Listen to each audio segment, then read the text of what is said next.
जी अस्सलाम वालेकुम। 115 पार्ट ई, ये असल में हो जाना चाहिए था आज से 10 दिन पहले, जब आपका पार्ट सी मैंने करवाया था और डी मैंने लेक्चर 44 का पार्ट बी अपलोड किया था। तो ये ई हो जाना चाहिए था। असल में IS 12 का एक सवाल हमारा रिसेंट टाइम में से रह गया था, तो वो उधार था। अगर सिर्फ अपने बच्चों की बात होती तो मैंने कहना था खुद ही कर लो, इतना आसान सवाल है, लेकिन चूंकि एक कमिटमेंट की हुई थी अदनान साहब के बच्चों के साथ कि सारी रिसेंट अटैम्प्ट उनको करानी है, तो इसलिए ये सवाल भी मैं करवाने आया हूँ दोबारा। तो अभी ये सवाल करेंगे पार्ट ई के अंदर IS 12 वाला रिसेंट अटैम्प्ट का सवाल। उसके बाद फिर आपको मैं अल्लाह हाफिज़ कहूँगा। मॉक के बारे में बताता चलूँ। मॉक लास्ट अटैम्प्ट वाला ही मैंने दिया है, सेम। उसकी वजह भी अदनान साहब की गैर मौजूदगी और उनके बच्चों की वजह थी, तो मैंने कहा ऐसे कोई छेड़खानी हो जाए जिसमें फिर वो परेशान हो, तो मैंने इसलिए पेपर वही दे दिया था। और उससे मुझे फ़ायदा ये हो गया है कि जो मॉक की डिस्कशन सर अदनान वाली है, वो मैं यूट्यूब पे अवेलेबल करके आप लोगों को उसका लिंक भेज दूँगा, और ऑनलाइन वालों को मैं अपलोड कर दूँगा पोर्टल के ऊपर मॉक की डिस्कशन सर अदनान वाली। मुझे भी थोड़ा फ़ायदा हो गया, सर अदनान के बच्चों को भी हो गया, ठीक है? अच्छा जी। अब क्वेश्चन 1 हमने कर लिया था, इसमें 2 हो गया था, 3, 4 जो है ये लेक्चर 44 का पार्ट बी। ये असल में आपका 115 पार्ट डी बना हुआ है असल में इस वक्त। तो अब मैंने 115 पार्ट ई शुरू किया है, जिसमें से एक ही क्वेश्चन रहता था। क्वेश्चन 5 भी हमने कर लिया था, 6 भी हमने कर लिया था, ये MCQs थे, बड़ी तफसील से किया था। 7 देखे ना, खाली खाली सूना सूना है ये। उसके बाद ये 8 हमने कर लिया था, 9 हमने कर लिया था, और फिर सवाल ही ख़त्म हो गए थे, ठीक है। लेकिन ये रह गया था 7वां, तो इसको कर लेते हैं फटाफट। बहुत सिंपल क्वेश्चन है, कोई मसला नहीं है। 1-2 पॉइंट्स हैं इसके अंदर, वो भी रूटीन वाले थे। सवाल की रिक्वायरमेंट है, prepare a note on taxation for inclusion in HL's financial statement for the year ended 31 December 2023 including reconciliation to explanation between tax expense and accounting profit. मेरे बच्चों, ये आप कई बार कर चुके हैं ये काम, ठीक है। तो सबसे पहले आपने पहले सफ़े पे रिक्वायरमेंट ए बना लेनी थी, जिसके ऊपर आपने नोट की जगह, मैं तो वो बोर्ड की परली साइड यूज़ कर लेता हूँ, ठीक है। तो बोर्ड की परली साइड पे हम, अच्छा बी रिक्वायरमेंट पढ़ लो। बी रिक्वायरमेंट हमारी वर्किंग होती थी, और अक्सर सवालों में हमने देखा था कि ये रिक्वायरमेंट बन जाती थी। क्या? Compute deferred tax liability slash asset in respect of each temporary difference as at 31 December 23। इसका मतलब ये भी जो हम वर्किंग करते थे ना, DTL slash A as on वाली, वो वर्किंग नहीं है, वो रिक्वायरमेंट बी है बस। वो भी 31 दिसंबर 2023 वाली, ठीक है। तो ये दोनों चीज़ें हमारी क्या बन गई, मेन रिक्वायरमेंट है। तो ये रिक्वायरमेंट पहले एड्रेस कर लेते हैं। बिस्मिल्लाहिर्रहमानिर्रहीम। तो क्वेश्चन नंबर 7 रिसेंट अटैम्प्ट का है। नाम क्या है जी? हैंडसम। हैंडसम HL लिखा हुआ था, तो चलो खैर अब मैंने लिख दिया। Handsome Limited notes to the financial statements. ये की सवाल करना है ना, आज सुकून सुकून से कर रहा हूँ मैं, है ना। फॉर द ईयर एंडेड, थोड़ी सी जगह बचा लूँ, चलो रहने दो। फॉर द ईयर एंडेड पूरा लिखना है आपने पर्चे में जी। 31 दिसंबर पूरा लिखना है 2023। अच्छा जी। अब इसके अंदर नोट का कोई नंबर लगा दें, कोई नंबर बताएं, आज आप लोग बताएं। 7 बड़ा पसंद है आप लोगों को। ये इसका नाम है जनाब टैक्सेशन। टैक्सेशन का नोट आ गया। 7.1 क्या हुआ करता था? Tax expense. टैक्स एक्सपेंस के अंदर आया करता था करंट टैक्स एक्सपेंस, पूरा लिखना है आपने पर्चे में, और डेफर टैक्स एक्सपेंस। और उसके नीचे 2-3 लाइनें खाली छोड़ दें। 2 लाइनें तो, एक तो टोटल के लिए हम छोड़ा ही करते थे, लेकिन कभी कभी CTE प्रायर भी आता था। ये 3 ही चीजें, चौथी चीज यहाँ कोई नहीं आती थी। बाकी सब चीजें रेकंसिलिएशन में आती थी, आपको याद होगा। ईच एंड एवरीथिंग रेकंसिलिएशन में जाएगी। यहाँ पर मैक्सिमम क्या हो सकता है? CTE, DTE और CTE प्रायर। तो जब आप नोट बना रहे हो, नहीं पढ़, सवाल को 2 दफा पढ़ के आपने बनाना होता है। वैसे तो मैंने पढ़ा हुआ है, तब मैंने पढ़ा था, मैंने सॉल्व किया था, आप लोगों के लिए तैयार किया था, लेकिन वो क्लास में रह गया था होने से। उसके बाद फिर मैंने छुट्टियां दे दी थी, क्योंकि बहुत डिले हो रहा था काम। आप लोगों को फिर एक दिन सिर्फ इस सवाल के लिए बुलाना पड़ना था। हालांकि इस सवाल को ऐसा सवाल था नहीं कि आप इसको आराम से 70-80% सॉल्व कर सकते हैं। जैसे सवाल किए हुए थे वैसे ही सवाल है। एनीवेज कर लेते हैं इसको अब, अल्हम्दुलिल्लाह हो जाएगा अभी। तो 2 लाइनें छोड़कर उसके बाद 7.2 में क्या लेते होते हैं जी हम? रिकॉन्सिलिएशन। कौन सी कौन सी कौन सी? अच्छा, रिकॉन्सिलिएशन। अच्छा जी, यहाँ पर हम क्या लेते होते थे? प्रॉफिट बिफोर टैक्स, पूरा लिखना है आपने पर्चे में। PBT, tax rate. अच्छा, PBT लेकर उसके नीचे हम 2 लाइनें लगा देते थे। यहाँ पे PBT लिख लिया, उसके बाद टैक्स रेट आ जाता था, और उसके बाद टैक्स। और यहाँ पर टैक्स रेट और यहाँ पर टैक्स लेकर उसके बाद फिर रेकनसाइलिंग आइटम वन बाय वन लेते जाते, तो अल्लाह करे पूरे आ जाएं जितने भी हैं, ठीक है। तो ये आपकी सफ़े के ऊपर आपने 3 4 5 6 7 8 9 10 11 12 13 और फिर यानी कि पहला सफ़ा आपने रेकन्सिलेशन के लिए छोड़ देना है। ये आपकी रिक्वायरमेंट ए बन गई। अच्छा, उसके बाद मैं अपनी तरतीब नहीं छेड़ता वर्किंग्स की, पर आपने एक ध्यान रखना है, पहला सफ़ा अगर आप 20 लाइनें काफ़ी है मेरे ख्याल से, 20 लाइनों के बाद भी कुछ बचता है तो आप DTL/A वाली वर्किंग एज ऑन वाली ओपन कर लें, वर्किंग नहीं है, रिक्वायरमेंट भी है। अगर नहीं बचता तो अगला सफ़ा, दूसरा सफ़ा आधा छोड़कर तो आपने वर्किंग से स्टार्ट करनी है। मैं तो कहूँगा पहले 2 सफ़े छोड़कर तीसरे सफ़े पे वर्किंग 1 शुरू कर दें करंट टैक्स की, और क्योंकि करंट टैक्स की वर्किंग नॉर्मली लंबी होती है, ठीक है। और फिर जब डेफर्ड टैक्स एज ऑन वाली वर्किंग आएगी तो वो बेशक आप जो आधा सफ़ा छोड़ा हुआ था वहीं पे आके आप कर लें, बल्कि वो तो है ही रिक्वायरमेंट, वो तो वैसे ही आपके दूसरे सफ़े के टॉप पे आनी है, ठीक है, सही है। चलो अच्छा, तो अब मैं अपनी तरतीब पे चलूंगा। मुझे करंट टैक्स चाहिए और डेफर्ड टैक्स चाहिए। करंट टैक्स आपको पता है, बस मैं जब ये करूंगा कि मैं DTL/A को एज ऑन को वर्किंग की बजाय बी रिक्वायरमेंट जहां पे भी आया वहां पे बोल दूंगा, ठीक है। इन मैनू ज्यादा दे देना, ओके जी। तो वर्किंग 1 क्या है जी? करंट टैक्स, जिसमें हम स्टार्ट करते होते थे प्रॉफिट बिफोर टैक्स से। एक ही साल है अल्हम्दुलिल्लाह, 31 दिसंबर 2023 वाला, ठीक है जी। तो यहाँ पे PBT, कुछ चीज़ें ऐड कुछ चीज़ें लेस, तो ये सारी जगह हम करंट टैक्स के लिए छोड़ दिया करते हैं। रुपीज़ इन, वो वर्किंग है, अब ठीक है इधर लिख लेंगे, रुपीज़ इन मिलियन करना है या 1000 करना है ना, वो फिर हम मेन रिक्वायरमेंट पे लिख लेंगे, ठीक है। तो उससे काम चल जाएगा, यहाँ पे फिर बार बार लिखने की कोई ज़रूरत नहीं है, ठीक है। अब ये करंट टैक्स आ गया, अब रिक्वायरमेंट्स के हिसाब से वर्किंग एडजस्टमेंट्स के हिसाब से वर्किंग ओपन करते चले जाएंगे, ठीक है। और जहां पे मैं डेफर टैक्स ओपन कर लूंगा एज ऑन वाला 31 दिसंबर वाला, तो उस वक्त जो है वो हम उसको रिक्वायरमेंट नंबर लगा देंगे बी, उसको वर्किंग नहीं बोलेंगे, ठीक है, सही है। तो ये समझ आ गई हमें कि हमने करना क्या है। ये पढ़ने के बाद हम सवाल की तरफ जाते हैं, लेकिन फॉर्मेट बनाने से पहले आप सवाल एक बार पढ़ लिया करें, कम से कम 2 बार पढ़ें, बहुत अच्छा है। और करते हुए फिर 2 बार वैसे सवाल को पढ़ना चाहिए करने से पहले, okay. HL is in process of finalizing its financial statement for the year 31 December 2023। वैसे ही जरा क्विक ओवरव्यू लेते हैं ताकि मैं फिर पढ़ते पढ़ते भी सॉल्व करूं, ठीक है। तो ये फाइनेंशियल स्टेटमेंट्स, ये इंफॉर्मेशन गैदर की उन्होंने। प्रॉफिट है, tax depreciation exceed accounting depreciation by 116, impairment loss आया है, सारी बातें आपको पता है, 1 बाय 1 देखते जाएंगे। उन्होंने आगे बताया, नाम भी बताया, तो हमें पता है इंपेयरमेंट को अलाउ नहीं करते। फिर ड्यूरिंग द ईयर एक मशीन बिकी है जिसकी WDV ज़्यादा है, अकाउंटिंग वाली टैक्स वाली जो भी है वो देख लेंगे, ठीक है। IS 16 के ये दोनों पॉइंट्स आ गए, ये PPE के। Interest income for the year इतनी है, जिसमें से इतनी एक्रूड है, मतलब रिसीवेबल है। फाइनेंस एक्ट इनेक्ट हो गया जिसके अंदर प्रीवियसली एग्जाम्प्ट था, आगे टैक्सेबल होगा। इस साल एग्जाम्प्ट है और जो रिसीवेबल है वो अगले साल टैक्सेबल और डेफर्ड टैक्स के अंदर देख लेंगे इसको। बस सिर्फ क्विकली आहिस्ता आहिस्ता तो करेंगे, क्विकली इसलिए करता जा रहा हूँ ताकि मैं एडजस्टमेंट पढ़ूं और साथ साथ उसका ट्रीटमेंट करता हूँ। मैं सिर्फ ओवरव्यू दे रहा हूँ आपको, ठीक है। सैलरी एक्सपेंस के अंदर इंश्योरेंस पड़ी हुई है और ये डिसअलाउ हो, salary expense, salaries expense and insurance amounting to 32 and 16 pertaining to पिछला साल were disallowed in this year, with hold नहीं किया था टैक्स इन्होंने, तो ये CT प्रायर वाला रोला आ गया, ठीक है। कई बार ये एडजस्टमेंट की हमने, ठीक है। HL has decided not to file appeal, तो हमने कहा था इसका मतलब कबूल कर लिया इन्होंने, डिसअलाउड है, तो आप इसको जब CT प्रायर के नाम से एडजस्टमेंट डालेंगे, ठीक है। मैंने CT प्रायर लिखा नहीं था लेकिन अब तो आ गया, अब लिख लेंगे। नेक्स्ट, स्टोर एंड स्पेयर्स 180 के हैं, जिसका NRV लॉस माइनस करने के बाद ये आ रही है फिगर। NRV लॉस को तो टैक्स वाले मानते नहीं है, एडजस्टमेंट की हुई है, कर लेंगे इंशाल्लाह। देख रहे हैं हम, सिर्फ ओवरव्यू ले रहे हैं, हाँ यार ये सारी चीजें हमारे काबू में है, कहीं बाहर की कोई चीज नहीं है, ठीक है।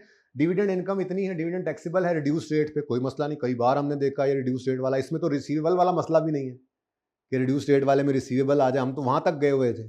खैर चलें आगे बढ़े। ड्यूरिंग द ईयर एक्सपेंस किया है 70 मिलियन की पेमेंट को रिस्ट्रक्चरिंग की, टैक्स वाले कहते हैं नहीं इसको 5 साल में एक्सपेंस करो, तो हमारा एक्सपेंस सारा हो गया, टैक्स वाले कह रहे हैं नहीं एसेट बना के आहिस्ता आहिस्ता करो। कई बार ऐसा ही ऐसी एडजस्टमेंट भी की है, नाम बदल रहे हैं, फिगर्स बदल रही हैं, एडजस्टमेंट तो सेम है, कई बार ये कर चुके हैं, ठीक है। उसके बाद ये भी 2 सवालों में हमने करके देखा था, जो ये रिसेंट अटेम्प्ट के अंदर तीसरी बार समझो आ गया। नेट डेफर्ड टैक्स हमने देखा था 1-2 सवालों में लायबिलिटी थी, आज एसेट है, कोई मसला नहीं। नेट डेफर्ड टैक्स एसेट 1 जनवरी 23, मतलब पिछले साल का क्लोजिंग, इस साल का ओपनिंग। PPE का 42 है, ये नेट डेफर्ड टैक्स एसेट कह रहा है, वो नेट में एसेट आया है, नेट में एसेट है मतलब माइनस वाला एसेट है इसका, तो ये एसेट था, ये लायबिलिटी, वही वाली बात आ गई। ये डीटीएल है, ये डीटीए है, डीटीए ज्यादा है तो नेट में डीटीए आ रहा है। अब इससे रिवर्स वर्किंग करनी सीखी हुई थी, छोटी सी वर्किंग कर लेंगे, ठीक है।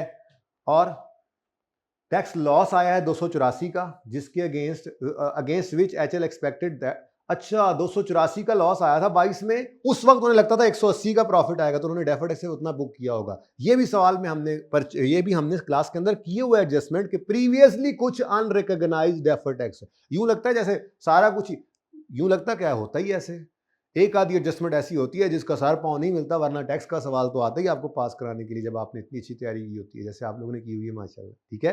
तो कम नहीं करना आपने, ठीक है। Applicable tax rate is 30% except dividend, dividend के लिए उसने अलग से रेट बता दिया था, ओके। चलो अब तसल्ली से पढ़ते हैं वन बाय वन, ठीक है। मैंने इसलिए जरा गो थ्रू करवाया, अब जो एडजस्टमेंट आएगी उसके साथ जो कुछ करना है ना मैक्सिमम पॉसिबल वो कर देंगे, लेकिन मेरा मशवरा क्या है, आप सबसे पहले ना इसको सीधा कर लें। ये मेरा मशवरा है कि सबसे पहले आप इसको सीधा कर लें, ये ज्यादा मुनासिब रहेगा, क्या ख्याल है? क्योंकि इससे आपको फिगर्स मिल जाएंगी, कोई डीटीएल ए वो जब टैक्सेबल डिफरेंस आएगा कोई ना कोई कर ले सीधा, कहीं नहीं इस्तेमाल होगा तो कर ले, खैर है कुछ नहीं होता, ठीक है। Net deferred tax asset as on यकम January 23 arose on account of PPE 42 liability है, और अनयूज्ड टैक्स लॉसेस। अब इसके कोई डिफरेंसेस नहीं होते, ये अनयूज्ड टैक्स लॉस जो होता है इससे कोई डिफरेंस नहीं होता, लेकिन रिवर्स करेंगे तो ये जरूर पता लग जाएगा कि 180 के ऊपर उन्होंने बुक किया था, क्योंकि वो कह रहा है कि हमारा 100 प्रॉफिट तो हमारे लॉसेस तो ज्यादा आए थे, लेकिन हमारी एक्सपेक्टेशन 180 की थी। आईएएस 12 कहता है जो एक्सपेक्टेशन हो उसके बराबर आपने डेफर्ड टैक्स बुक करना है, इसलिए 180 पे किया होगा। तो हम बस क्या करते हैं, इसको जरा वापस ओपन कर लें, ठीक है। तो वर्किंग नंबर 1 में यही कर लेता हूँ, working 2 ji, DTL/A as on, ये मेरी वर्किंग है, रिक्वायरमेंट नहीं है, क्योंकि ये यकम जनवरी 2023 की, इसको 31 नवंबर 22 भी आप लिखना चाहें तो लिख सकते हैं, ठीक है। अब इसमें दो ही चीजें उन्होंने बताई हैं, एक है जनाब पीपीई और दूसरा है अनयूज्ड टैक्स लॉसेस।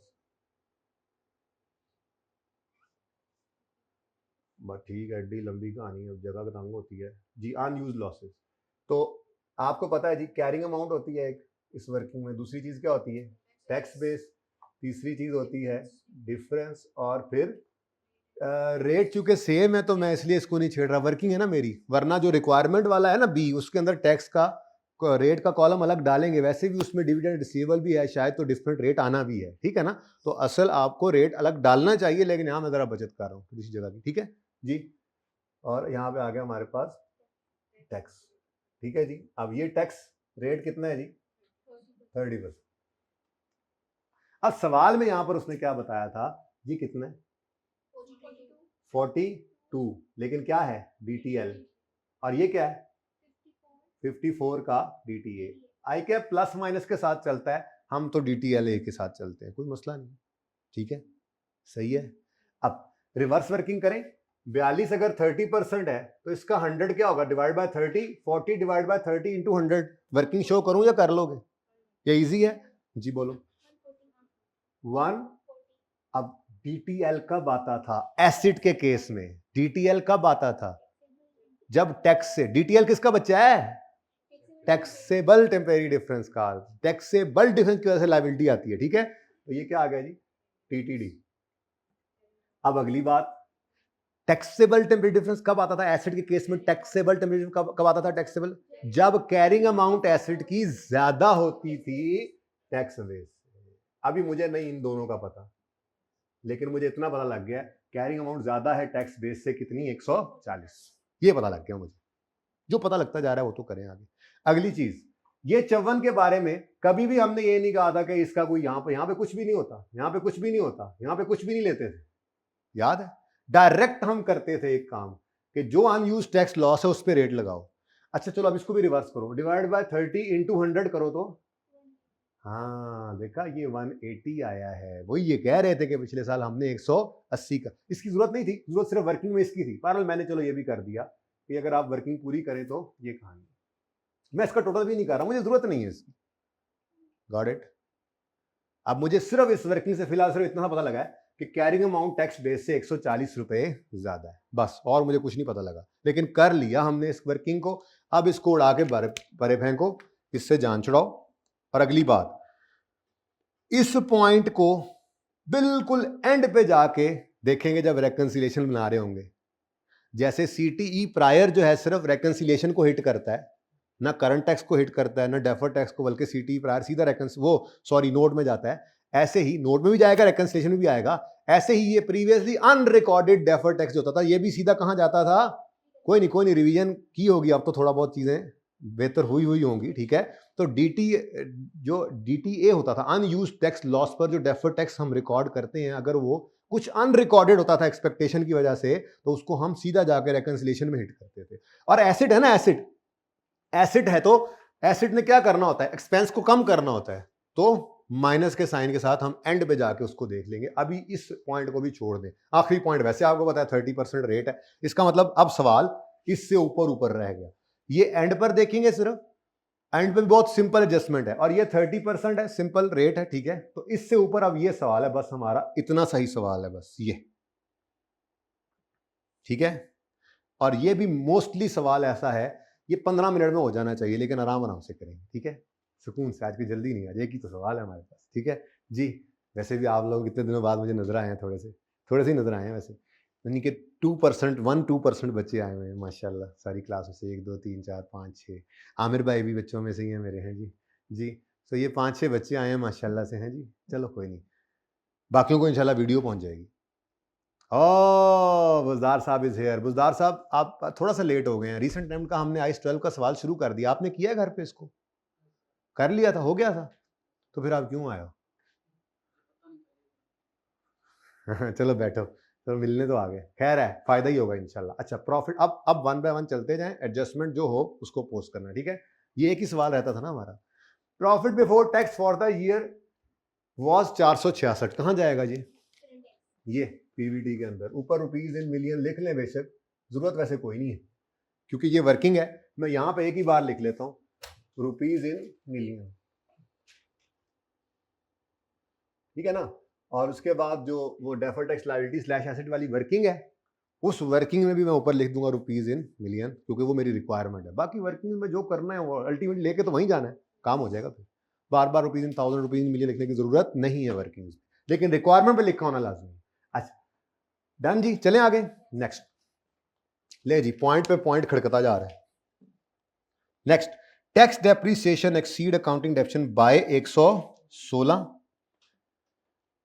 तो इसका हल हम ये करते होते थे कि हम फिल 4 तो लेजर्स ओपन कर लेते थे। 2 लेजर ओपन होंगे, वर्किंग 3 पीपीई का अकाउंट, पीपीई का अकाउंट, अकाउंटिंग रूल्स आईएफआरएस, ठीक है, और पीपीई का अकाउंट ही टैक्स रूल्स वाला।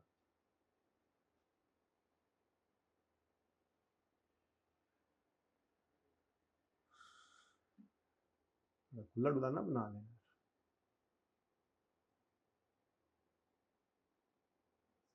और वर्किंग 4 पीपीई का अकाउंट टैक्स, ठीक है जी। अब जो पता लगता जा रहा है फिलहाल तो बस वो लिख रहे हैं, जो पता लगता जाए वो लिखते जाओ, बाकी फिर अल्लाह खैर करेंगे। अभी सबसे पहली बात उन्होंने क्या बोली, कोई अजम्पशन नहीं लेनी जब तक के फंस ना जाए, जब तक के बुक वैल्यू नेगेटिव तरफ ना चली जाए, हम जीरो से काम चला लेंगे, ठीक है। क्या कहता है, tax depreciation exceed accounting depreciation by 116। तो अकाउंटिंग डेप्रिसिएशन और टैक्स डेप्रिसिएशन ये पहले लिखा, यूं ही करते थे। अब टैक्स डेप्रिसिएशन ज्यादा है अकाउंटिंग डेप्शन से, तो कितनी ज्यादा है यार? ये तो स्मार्टली हो सकता है वैसे, बाय द वे, ठीक है, इधर ले आओ उसको। चलो शाबाश, चलो आ जाओ, जगह बचाओ अपने लिए, कौन के लिए, बच्चों को सवाल एक जगह मिल जाएगा जी। टैक्स डेप्रिसिएशन एक्सीड कर रही है अकाउंटिंग डेप्रिसिएशन से, कितनी? तो ये 116 कर लो, ये 0, ऐसे ही है, जो मिलता जा रहा है लिखते जाओ आगे, अल्लाह मालिक है। नेक्स्ट, कितने गया ये an impairment loss of 50 was also recorded in, अच्छा चलो एक बार कर लो इसको पूरा। इम्पेयरमेंट लॉस कितना रिकॉर्ड किया है? 50 का। टैक्स वाले तो इम्पेयरमेंट लॉस को मानते ही नहीं है। 0 लिखूं या रहने ही दें? रहने दें, दूसरी तरफ नहीं आएगा। ठीक है, लिखना तो 0 लिख दो, मुझे मसला नहीं है, लिख देते हैं चलो जरा अच्छा रहेगा। इम्पेयरमेंट लॉस क्या है? 0 नहीं लेते हुए। नेक्स्ट, अच्छा, under tax loss impairment does not affect, मैं तो कहता हूं मुफ्त के नंबर ले लें करंट टैक्स वाले, क्या ख्याल है?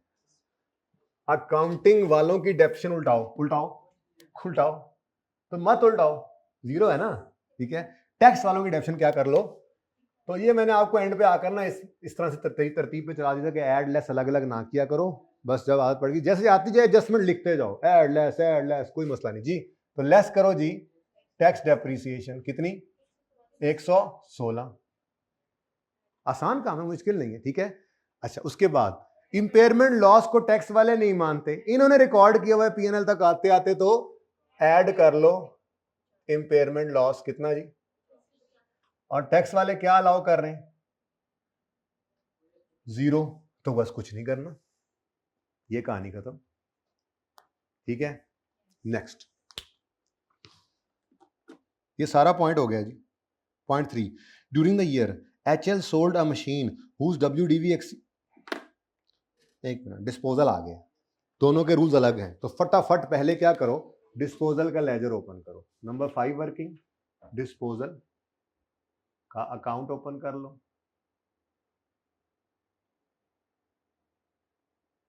कहाँ करेंगे वो, चलो देखी जाएगी फिर जी, फिलहाल तो काम करो ना, जेड़ा हो सकता है तो करो। डिस्पोजल, मैं कह रहा था इसको जरा थोड़ा सा गर्म नीचे रख लेना, वहाँ पे मेरी वर्किंग ये रिक्वायरमेंट मेरी यहाँ पे आ जाएगी इंशाल्लाह, तो यहाँ पे कर लेते जी। डिस्पोजल वर्किंग 5,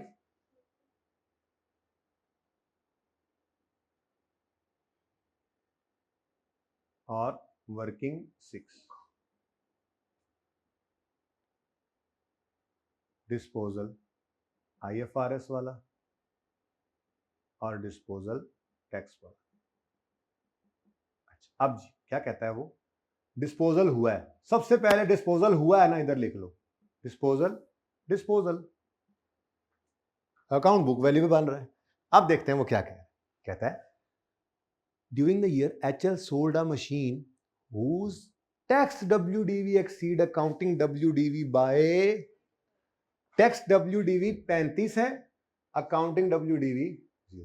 बहुत अच्छी बात है, तो यहां से ले आओ 0 और यहां पे 35,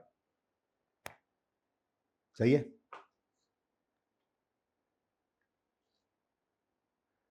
अगली बात, कितने गया, हाँ बस कैश तो दिया ही नहीं उसने।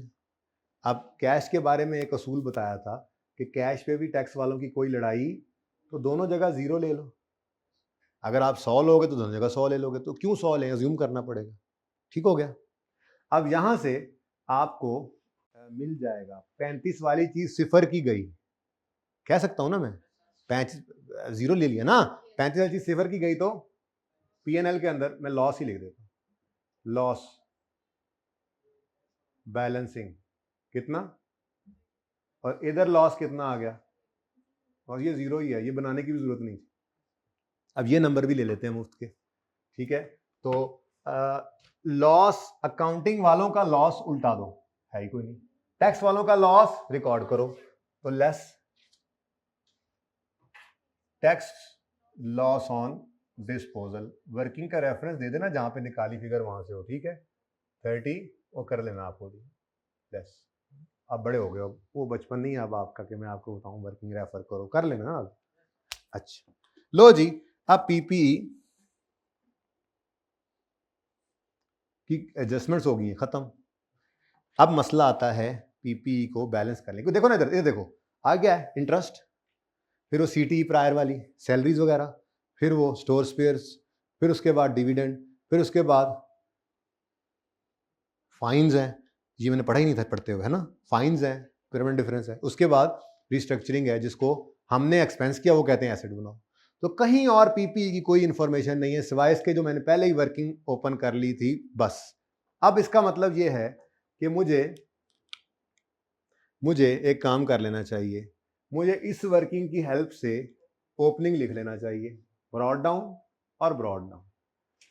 अब ब्रॉड डाउन क्या कहता है, टीटीडी है, टैक्सेबल डिफरेंस, मतलब कैरिंग अमाउंट टैक्स बेस से कितनी ज्यादा है, 140। अभी ना लिखे प्लीज, एक मिनट, ठीक है। तो मैंने यहां पर लिखा 140 और यहां पर भी लिखा, यहां पर लिखा सिफर। अब जब यहां सिफर लिखा तो ये क्या हो रहा है, ये गड़बड़ हो रही है। अब अगर मैं 100 लेता हूं तब भी ये पॉजिटिव नहीं होता, तो कुछ फिगर ले लो, कुछ ले लो, क्या लेना है, 200 ले लो। अज्यूम करो, अज्यूम यहां पे लिखा, अज्यूम करो ये 200। जब ये 200 है तो यहां पर 200 जमा 140, ये कितना हो जाएगा, 340। कहानी खत्म, ये सवाल था। क्लोजिंग बैलेंसिंग फिगर निकालो, 290 और इधर क्लोजिंग ऑफ बैलेंसिंग निकालो 49। अब ये क्लोजिंग कहां जाने हैं, deferred tax liability slash asset as on वाली वर्किंग में, और वो वर्किंग नहीं है सॉरी, बल्कि वो हमारी रिक्वायरमेंट है, ठीक है। यहां पे अब प्यारा प्यारा साफ सुथरा करके आपने लिखना है, ठीक है। ये अब चलो जितनी जगह है अब है, क्या कर सकते हैं जी। तो यहाँ पे मैंने रिक्वायरमेंट भी, आपने तो पहले सफा छोड़ा हुआ है ना बेहतरीन अपना, ठीक है। यहाँ पर आपने लिखना है, पूरा लिखना है ये पूरा, डेफर्ड टैक्स, पूरा deferred tax liability slash asset, पूरा लिखना है ये, एज ऑन 31 दिसंबर 2023। ये आपने कोई एब्रीविएशन यहाँ पे यूज नहीं करने, ठीक है। अच्छा, अगली बात, वर्किंग में तो कर रहे हैं हम, देख नहीं रहे हो आप, यहां पे आपने कोई चक्कर नहीं है, मैंने सीए अभी भी लिखना है, मेरे पास जगह कम है, ठीक है, लेकिन आपने नहीं लिखना। अच्छा, उसके बाद यहां पर आएगा टैक्स, यहां पर आएगा रेट, रेट का अलग कॉलम होना चाहिए। यहां पे मैंने इसलिए जान छुड़ाई कि यार कोई जरूरत नहीं है, क्योंकि हाँ रेट कोई डिफरेंट था ही नहीं यहाँ पे, ठीक है। तो जब रेट डिफरेंट हो जाएगा तो फिर ये काम करना पड़ेगा। रेट आ गया, उसके बाद यहाँ पर डिफरेंस का कॉलम आ गया, पूरा लिखना है ऊपर डिफरेंस आपने। और अगर टीटीडी वगैरह लिखना हो इसके अंदर तो फिर स्टार लगाकर एक बार लिख देना, TTD means taxable temporary difference और डीटीडी मीन डिडक्टेबल टेम्परेरी, एक बार लिख लो, फिर बेशक चलते जाना। 4-5 आइटम्स है ना, तो एक बार लिख लोगे तो जान छूट जाएगी, लेकिन लिखना फिर जरूरी है। अच्छा, डिफरेंस आ गया जी, डिफरेंस। और उसके बाद यहाँ पर क्या आएगा जी, टैक्स बेस। ये टैक्स बेस आपने पूरा लिखना है, कैरिंग अमाउंट पूरा लफ्ज लिखना है, एब्रीविएशन नहीं यूज कर सकते, सॉरी, ठीक है, ओके। क्योंकि ये क्या है, आपकी रिक्वायरमेंट, और अगर यही वर्किंग है तो फिर चुप के रखो काम में, कोई मसला ही नहीं, ठीक है। अब मेरे पास एक चीज आ गई है इनमें से, वो क्या है जी, प्रॉपर्टी प्लांट एंड इक्विपमेंट। इसको मैं वर्किंग 3 और 4 से रेफर कर लेता हूं। 290 49 difference to taxable temporary difference. अब सिर्फ रेट किस पर डिफरेंट था, डिविडेंड पर, तो इसका मतलब इस पर 30% ही होगा। तो एंड पे लगा लेंगे, आंसर निकाल लेंगे एंड पे, ठीक है।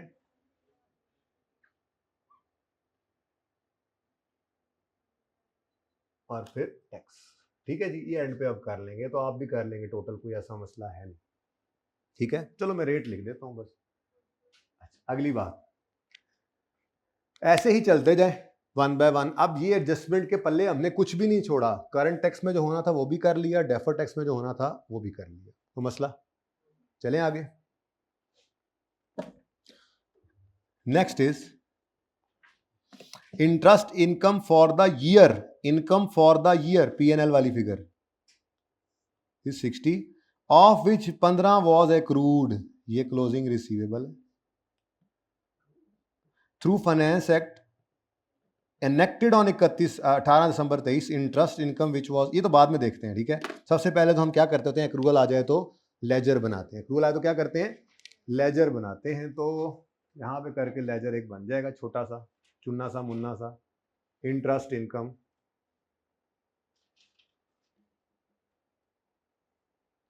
कहता है जी। अच्छा, इनकम के लेजर में कैश किस तरफ आता है, कैश डेबिट इनकम इधर, ठीक है। अच्छा वो कहता है कि P&L वाली figure for the year expense कितना है 60, आउट ऑफ विच कितना रिसीवेबल है 15, तो फिर बैलेंसिंग फिगर कैश कितना आया 45। समझ आती है? अब ये 45 आज हो गया है रिसीव, ठीक है। अब इस पे देखते हैं वो क्या कहते हैं, ठीक है। तो बहरहाल हमने 2 स्टेप्स में चलना है। स्टेप 1, अकाउंटिंग वालों की इनकम को उल्टा दें, यानी इनकम उन्होंने रिकॉर्ड की हुई थी हम लेस कर देंगे। इंटरेस्ट इनकम कितनी है, ठीक है जी, लेस कर दिया हमने। ओके, लिख लेने दें मुझे, अभी मैंने आगे नहीं पढ़ा, मैं पुरानी तरतीब पे हूं, लिख लेने दें मुझे, ठीक है। और ऐड करें आप जो इंटरेस्ट रिसीव्ड है वो कितना है 45, ठीक है। ये मैंने क्या कर दिया, अकाउंटिंग वालों ने जो किया हुआ है उसको उल्टा दिया, ठीक है। क्यों उल्टाया है, क्यों उल्टाया है? एक लफ्ज मैंने पढ़ लिया था, वो क्या था, वो कहता है ओहो अच्छा ये तो बाद में पढ़ते हैं, चलो बहरहाल प्रीवियसली ये क्या था, एग्जेम्प्ट था। एग्जेम्प्ट हो तो हम, अब रिसीवेबल पे मसला होता ना, तो अगर रिसीवेबल था और एग्जेम्प्ट ही रहता, ये रिसीवेबल कितना है, रिसीवेबल कितना है, इंटरेस्ट रिसीवेबल कितना है, कितना 15, ये रेफर कर सकते हो आप वर्किंग, ये आपने नहीं बल्कि इस सवाल में गिवन था, ठीक है। अच्छा अब अगर ये परमानेंट डिफरेंस होता, यानी ये अभी भी एग्जाम अगले साल भी एग्जाम्प्ट होता, तो हम जबरदस्ती यहां पर क्या लिखते 15 और यहां पे कोई डिफरेंस ना लाते, ठीक है। लेकिन हुआ क्या, वो कह रहे हैं जी ये अगले साल से क्या हो गया, क्या हो गया है, टैक्सेबल है, और टैक्सेबल भी है ऑन रिसीट बेसिस, ठीक है।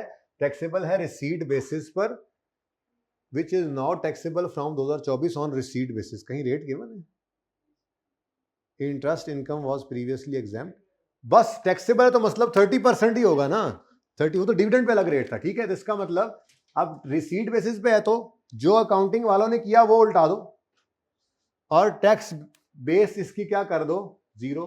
अब एसेट की कैरिंग अमाउंट ज्यादा है टैक्स बेस से, तो ये क्या आ गया, और रेट इसमें भी क्या है।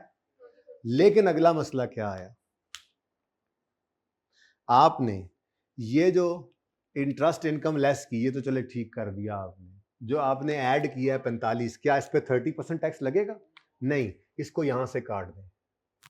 अब अगर ये डिफरेंट रेट होता तो यहां पर एंड पे आकर लिखते 45 पे 10%, 12%, 15%, लेकिन डिफरेंट रेट भी नहीं है, तो क्या है ये एग्जेम्प्ट है, ये क्या है एग्जेम्प्ट इनकम है। तो एग्जेम्प्ट इनकम जो होती है वो तो परमानेंट डिफरेंस होती है, तो ये 45 रुपीज जो है ये, चलो देख लेते हैं। बहरहाल इसकी समझ आई है, इसको मैंने यहां से काट क्यों दिया, पहले मैंने तरतीब नहीं छेड़ी जैसे हम करते थे, अकाउंटिंग वालों को उल्टा दो, टैक्स वालों की बात को मान लो, लेकिन साथ ही ख्याल आया ओहो 45 जो रिसीव हुआ इस साल में, तो ये क्या है एग्जेम्प्ट है, एग्जेम्प्ट है तो इसको यहां से काट दो ताकि ये इस कैलकुलेशन में शामिल ना हो, वरना टैक्सेबल इनकम में शामिल हो जाएगा और टैक्स रेट लग जाएगा जो कि लगने नहीं देना, ठीक है। अब ये छोटी सी चीज जो है, ये छोटी सी चीज जो है, ये बेसिकली क्या है, ये एक परमानेंट डिफरेंस है, लेकिन देखते हैं अब वो परमानेंट डिफरेंस कहां से निकलेगा। आप देखेंगे 60 का है या किस चीज के ऊपर है, या सिर्फ 15 पे है या 45 पे है, ये सब देख लेते हैं इंशाल्लाह, ठीक है।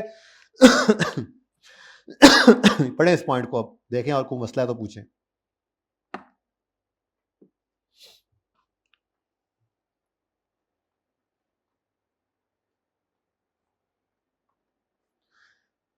दो टोटे हो गए इस 60 के, याद है कुछ डिफरेंट रेट जब होता था तो हम कहते थे इस 45 पर यहां पे डिफरेंट रेट लगना है और इस 15 पर भी यहां पर डिफरेंट रेट लगना है, तो इस 15 का रेट उधर चला गया, इस 45 के रेट का असर इधर पड़ गया, इन दोनों का असर आया करता था, याद आ रहा है। अब आज के सवाल में क्या कहानी है, इस 15 पर डिफरेंट रेट नहीं है, सेम रेट है, इसका मतलब इस 15 रुपए पर कोई डिफरेंस नहीं आएगा, क्योंकि प्रॉफिट तक आते आते ये 60 ऐड हुआ पड़ा था ना, तो जब रेट लगेगा इस प्रॉफिट पर, जब रेट लगेगा तो इसके ऊपर, इस 15 के ऊपर जो लगा 30% वो सही है।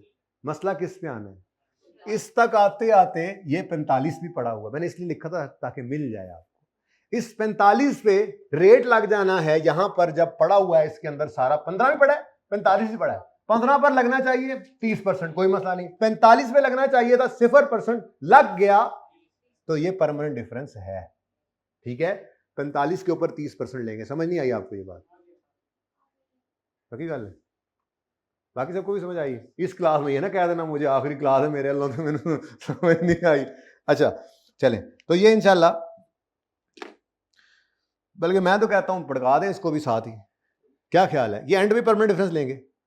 ये वैसे यहां पर क्या आना है, यहां पर ऐड हो रहा है ना, ऐड, तो बोलो साइन ये यूज करते थे ना, साइन ना हो जाना, ऐड इंटरेस्ट रिसीव्ड जो है, यानी इंटरेस्ट इनकम जो भी कर लें, 45 के ऊपर 30%। जी कितना? 13 पॉइंट, जो होता जाए वो लेते जाओ। अब इस इंटरेस्ट की कोई एडजस्टमेंट बाकी नहीं बची। ये इंटरेस्ट करंट टैक्स में क्या करना था, इनकम को उल्टाना था और रिसीट को, टैक्स वालों की बात को रिकॉर्ड करना था। इनकम को तो उल्टा दिया, जब टैक्स को लिखा यहां पे तो ख्याल आया हो इस पे तो रेट लगना ही नहीं, तो हमने काट दिया कि यार अगर यहां पड़ा रहा तो इस टोटल तक आते आते इस पे रेट लग जाएगा, निकाल दिया। अब जब ये फिगर निकलेगी, इस पर हम जो करंट टैक्स निकालेंगे वो करंट टैक्स की फिगर यहां आके बैठ जाएगी और उससे ये टोटल निकलेगा। अब इसमें इस 30 के ऊपर 45 के ऊपर कोई रेट, कोई इंटरेस्ट लगा हुआ नहीं है। डेफर्ड टैक्स से 15%, 15 रुपए के ऊपर 30% रेट लग के इसमें आ जाएगा, उसमें मसला कोई नहीं है। मसला क्या है, करंट टैक्स में 45 पे रेट नहीं लगना चाहिए। लेकिन जब हम यहां पर पीबीटी उठाते हैं ना, वो 466 उठाते हैं, उसके अंदर ये पूरा 60 पड़ा है, जिसमें 15 भी पड़ा है 45 भी पड़ा है। 15 पर रेट लगना है, 30% लग गया, कोई मसला नहीं। 45 के ऊपर जो 0% लगना था वो कितने पर लग गया, 30 पे, तो उसको हम इसलिए माइनस कर देते हैं, ये इंपैक्ट निकाल देते हैं। ठीक है, सही है।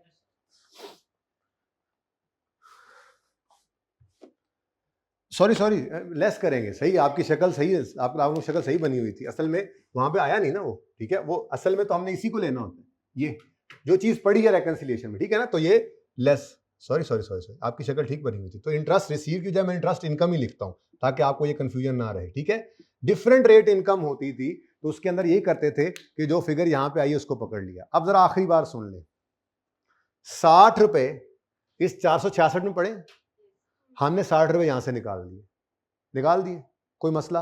ये 45 नहीं लिया ना, काट दिया मैंने, सिर्फ तरतीब सही रखी थी, सही 60 माइनस हो गया। जब यहां पर करंट टैक्स निकलेगा तो उसमें इस पूरे 60 पे इंटरेस्ट नहीं, सॉरी टैक्स कैलकुलेट नहीं हुआ, ऐसा ही है। अब मसला क्या है, मसला ये है इसमें से जो 15 है वो जब अगले साल रिसीव होना है तो उस पर 30% टैक्स लगना है, तो वो हमने यहां पे ले लिया। अब यहां से डेफर्ड टैक्स में से होकर ये यहां पहुंच जाएगा, इस 15 की लड़ाई हो गई खत्म। जो बाकी 45 है ना, जो इस साल रिसीव हुआ है, उसके ऊपर इस साल कोई टैक्स कैलकुलेट नहीं होना था, ऐसा ही है। अब ये 60 जो सारा यहां पे पड़ा हुआ है, ये जब 466 यहां लेंगे तो इस पूरे 60 पे 30% लगा, 15 पे लगा तो सही लगा, 45 पे लगा तो गलत लगा।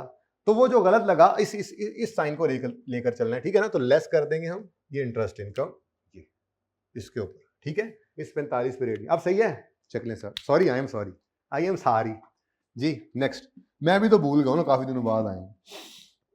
अच्छा जी, 0.4 is over from my side, कोई मसला है तो बताएं। नहीं है, 0.5 CTE प्रायर वाला पॉइंट, बहुत इजी पॉइंट।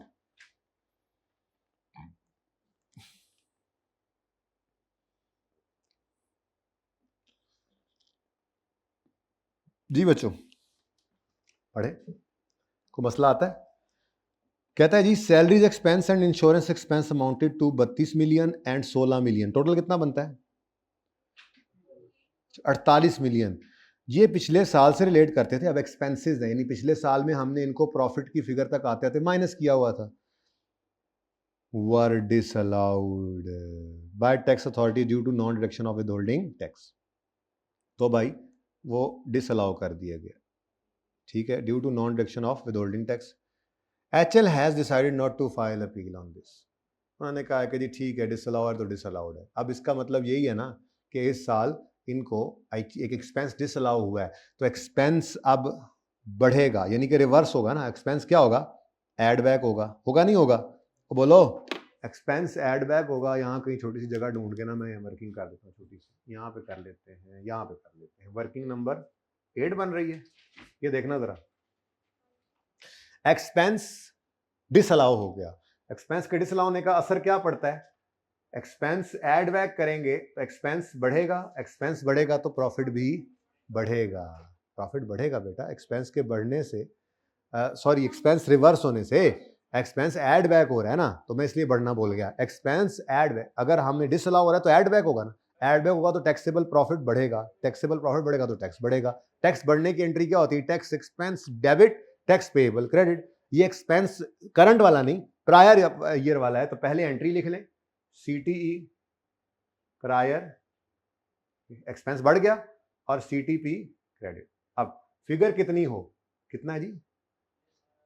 नहीं टोटल नहीं, दोनों अलग अलग।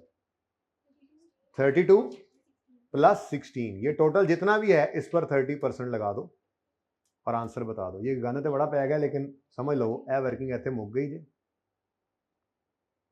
ठीक है, और ए वर्किंग भी इतने मुक गई जी, ये अलग वर्किंग है जी। बोलो 14.4 से सीटीई प्रायर डेबिट, तो ये यहाँ पे एक नई चीज आ गई जो आया करती थी कभी कभी, सीटीई प्रायर। अब इसको मैं वर्किंग नंबर 8 का रेफरेंस दे देता हूँ, ठीक है। कितना जी?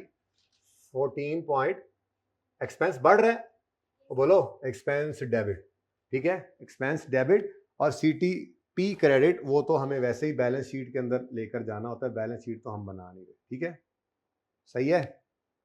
तो CTE prior debit, CTP credit, को मसला।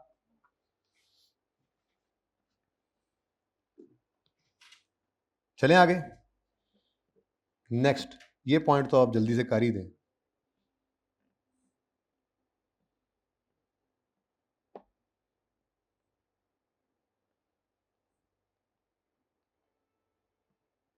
चौदह अगस्त नहीं आ गई, आवाज आई बारो, कसम से यार, वैसे हद है।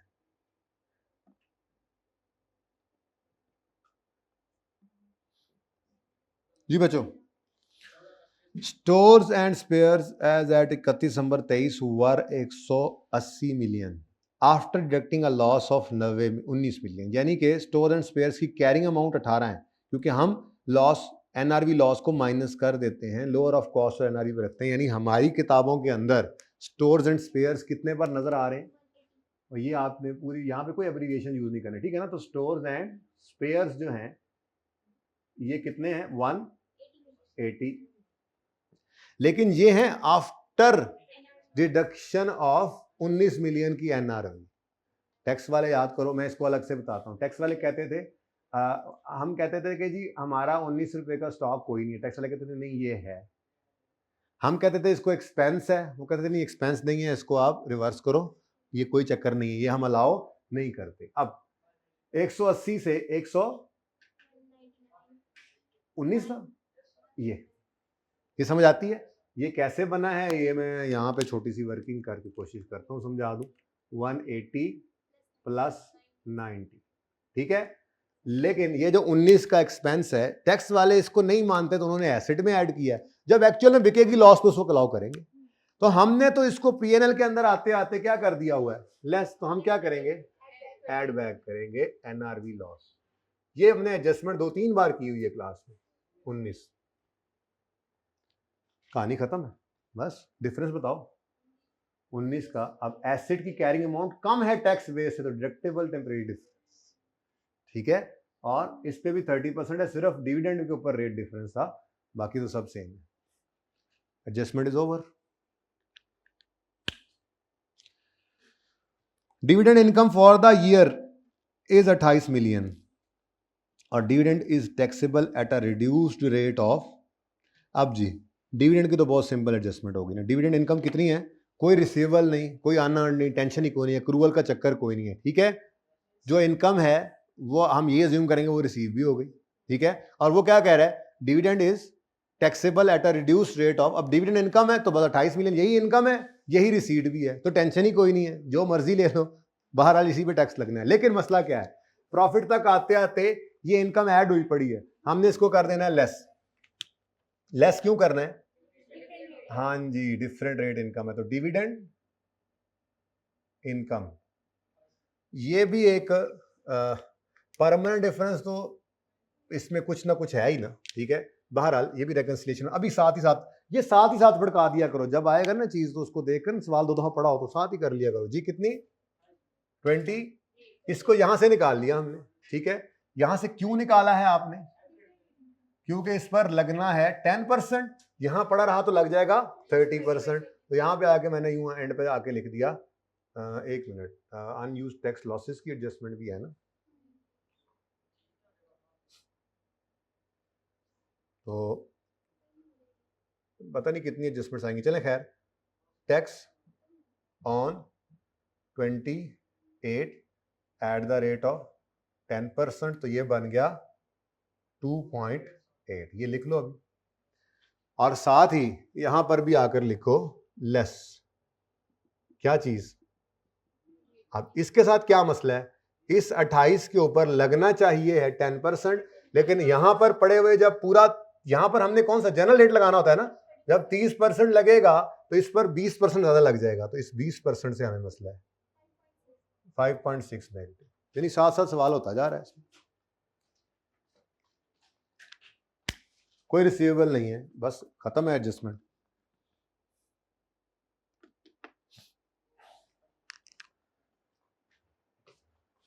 मेरे ख्याल में तो पूरा आ जाना चाहिए, बहरहाल चले थोड़ा सीधा करके लिखता हूँ। Tax on 28 into 10% is equal to 2.8, ये एक्सपेंस आ गया, ठीक है जी। उसके बाद यहाँ पे करंट टैक्स आ जाएगा और उसके बाद टोटल टैक्स निकलेगा, वो टैक्स की फिगर हम ले जाएंगे अपने नोट के अंदर, वो CTE जो नजर आ रहा है, ठीक है ना।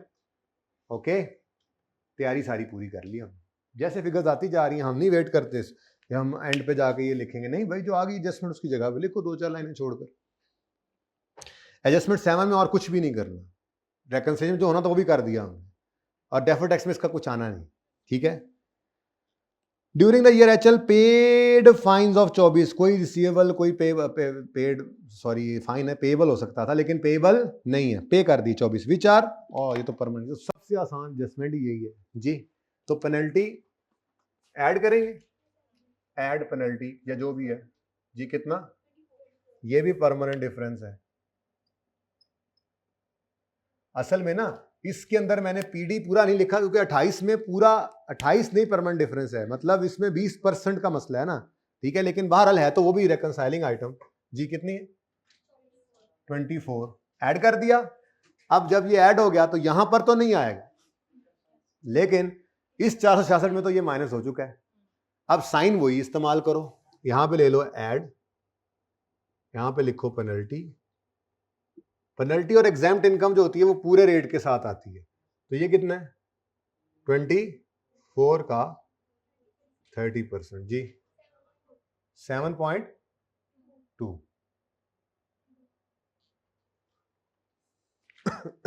इतना आसान सवाल, कमाल है। ड्यूरिंग द ईयर, और आपकी फेयर एडजस्टमेंट आ गई during the year, HL expense, ये भी 4-5 बार कर चुके हैं।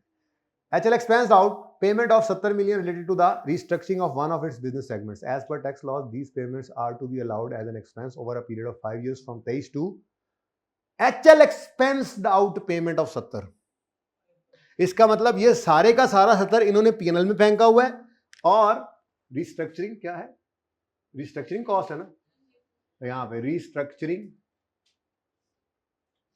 कॉस्ट आगे लिख लेना, सारे का सारा इन्होंने एक्सपेंस बनाया है, कोई एसेट नहीं है। टैक्स वाले कह रहे हैं ना ना, ये तो ऐड बैक करो, ये ऐड करो, रिस्ट्रक्चरिंग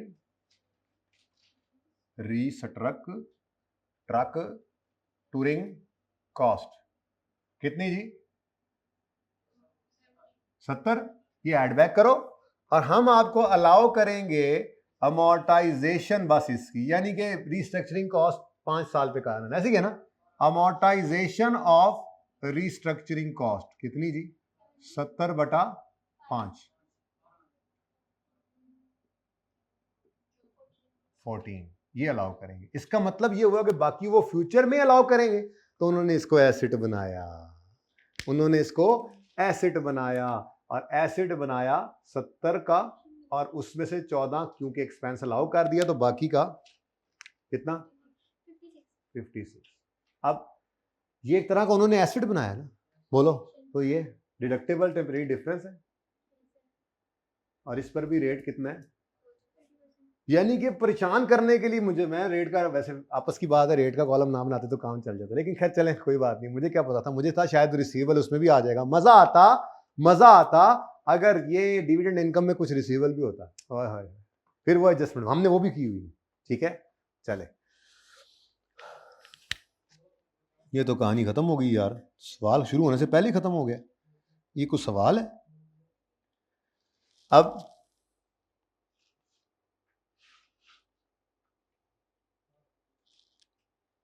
कुछ भी नहीं बचा यार, ये तो अनरिकग्नाइज्ड टैक्स लॉस है पिछले साल का, ये तो सीधा रेकंसिलिएशन में जाएगा ना। ठीक है, अब मामला क्या है, 284 का अनयूज्ड टैक्स लॉस था, कोशिश करते हैं कि ये 284 का अनयूज्ड टैक्स लॉस यूज हो जाए।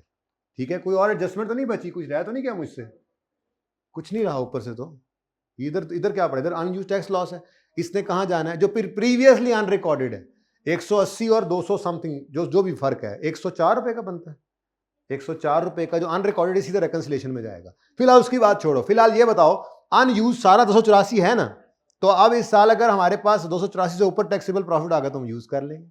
ठीक है, लेट्स चेक इट आउट।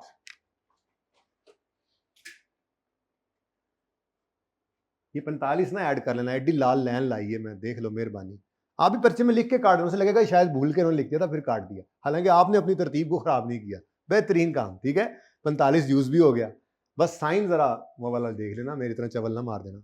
जी बेटा, पुत्र कर लो, कैलकुलेटर कर लो, कुछ नहीं, उल्ली लग जानी कैलकुलेटर में। 376 एग्जैक्ट, ओ माशाल्लाह माशाल्लाह माशाल्लाह, 376 है, और टोटल ही कितना है, 284, तो सारे का सारा ब्रॉड फॉरवर्ड टैक्स लॉस है, ये ब्रॉड फॉरवर्ड है। ठीक है, ब्रॉड फॉरवर्ड टैक्स लॉस, बड़ी टिच करके जगह बची अल्हम्दुलिल्लाह है। ब्रॉड फॉरवर्ड टैक्स लॉसेस कितने जी,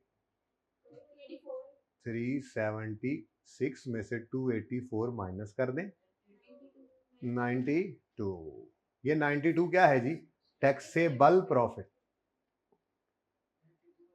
हाँ जी, हाँ जी, बस यही है, बस आपके पास टैक्सेबल प्रॉफिट, तो tax at the rate of 30%, तो 92 का 20.6 टोटल, इसका टोटल बताना है मुझे, 30.4। अब इसकी एंट्री बनी CTE डेबिट 30.4 से और CTB क्रेडिट। अब सिर्फ क्या रह गया है, ये डेफर्ड टैक्स, तो इस पर भी कोई देर नहीं लगनी, क्योंकि ये सब कुछ तो तैयार है, तैयारस्त है, तैयारस्त।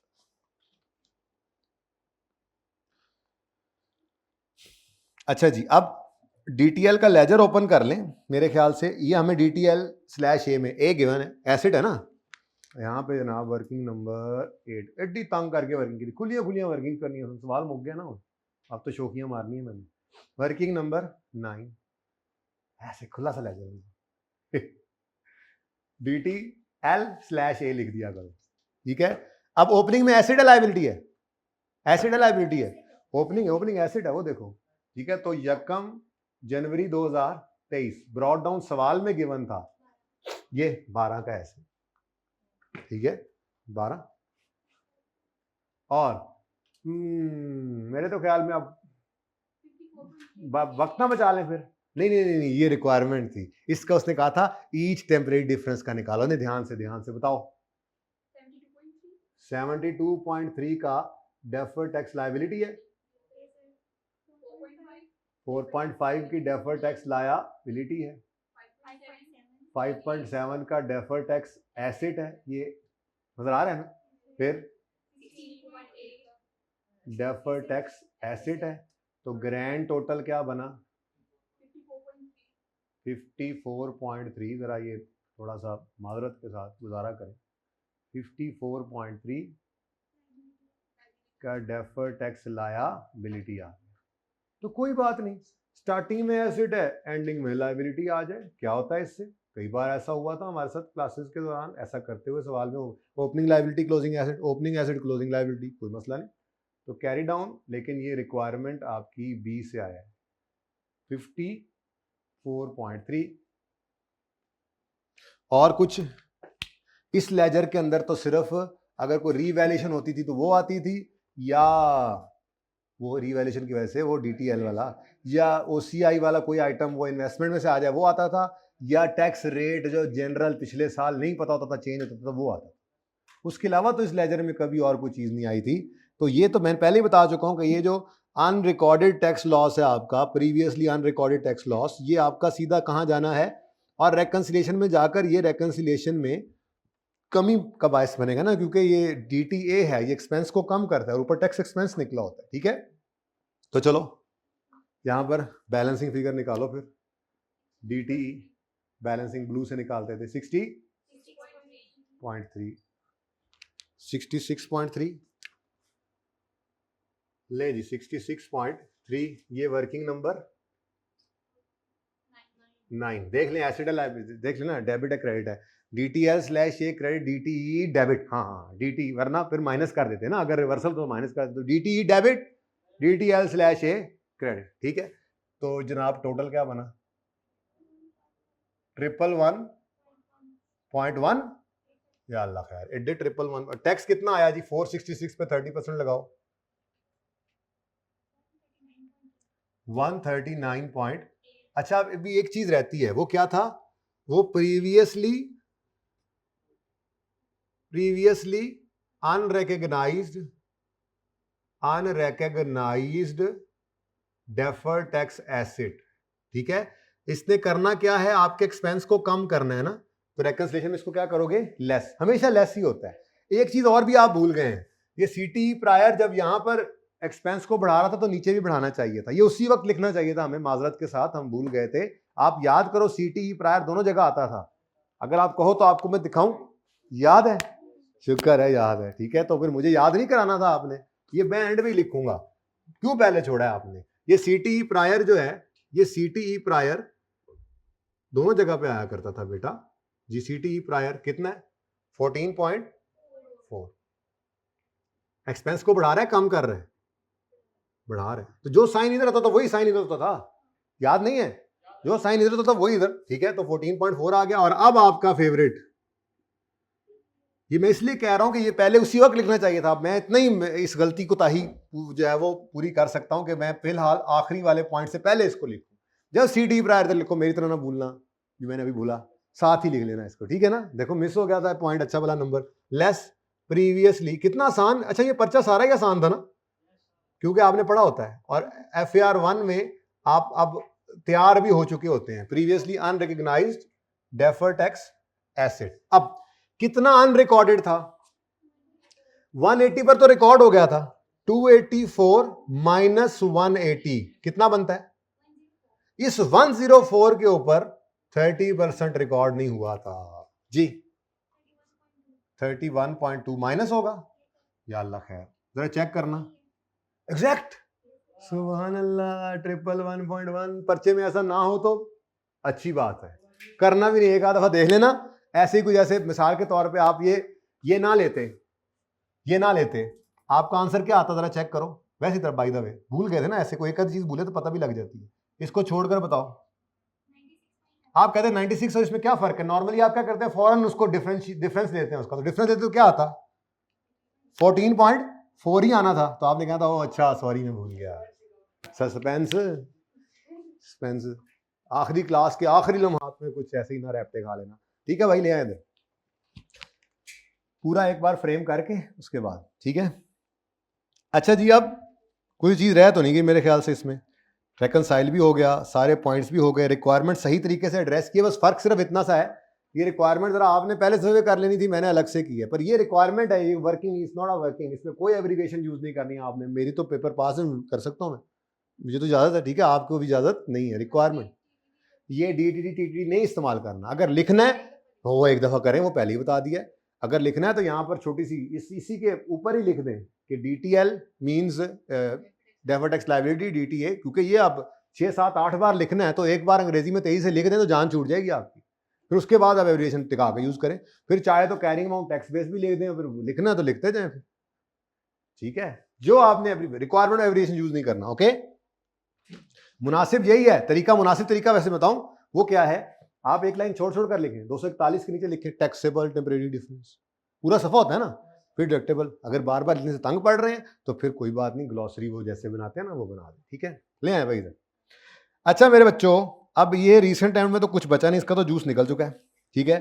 रह गई कहानी आपके मॉक की, तो मैंने आपको अर्ज कर दिया है कि मॉक मैंने लास्ट टाइम वाला नानसा वाला दिया था, और आप लोगों को वही वाली मॉक की डिस्कशन मैं अपलोड करूंगा पोर्टल पे भी, आप लोगों को यूट्यूब पे भी आ जाएगी। नानसा वाले बच्चों को तो जानी ही वही थी, ठीक है। जहाँ थोड़ा डिफरेंट नहीं था, नाम शाम बदल दिए होंगे हमने, और क्या, ठीक है। अच्छा जी, कोई बात नहीं है, आप देख लेना एक बार उसके उस क्या कहते हैं उसको, डिस्कशन को सुन लेना। उसके बाद मैं अब कल से इंशाल्लाह जूम मीटिंग्स को भी रूटीन में लाता हूँ, होपफुली आज करूँगा पहले जूम मीटिंग, उसके बाद फिर मैं वीकली एक मीटिंग करूँगा इंशाल्लाह, ठीक है। तो कोई मसला होता है तो पूछ लेना, वैसे होना नहीं चाहिए मसला इंशाल्लाह आपको, बस अब मसला अगलों को होना चाहिए जिन्होंने आपके पेपर चेक करने हैं, ठीक है। अल्लाह खैर करे, ओके। तो अगेन अब सच्ची मुच्ची वाला wish you best of the luck, ये सवाल रहता था, ठीक है। तो ये सवाल भी हो गया। अब बाकी कोई चीज़ अगर मेरे जहन में आ गई तो मैं जूम मीटिंग के दौरान या फिर कोई रिकॉर्डिंग स्क्रीन वाली करके भेज दूंगा, क्योंकि अब तो मैं कॉलेज में अवेलेबल नहीं रहूँगा इन दिनों में, ठीक है जी। तो अल्लाह हाफिज़।